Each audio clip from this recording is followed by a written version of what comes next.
So I'm here in Massachusetts. I don't know where I am. Norwood, maybe, something like that.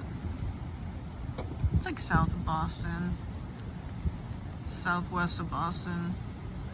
Anyway, I'm in this parking lot. There's a Planet Fitness here. It's like this place where these seagulls, you know, they just congregate here. It's interesting. I kind of think of it as like nature trying to re-encroach on the land that humans have claimed. Anyway, a person came and like threw some food out of their car, so the gulls were really having a field day, flying around like crazy, all, you know, trying to get some, but that's over now. I only caught the tail end of it on camera. Sorry about that. I was trying to get the shot, but I missed it. But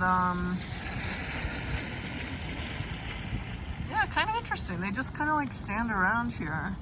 I don't know if it's because people feed them periodically, so they're just like waiting for food, or I mean, you know, we're not too far away from the ocean, certainly, but yeah, I don't know. I'm like, well, they just, you know, that's their part of the parking lot, and I respect their territory. I don't, you know, I don't drive through seagull territory, but I have seen people do that.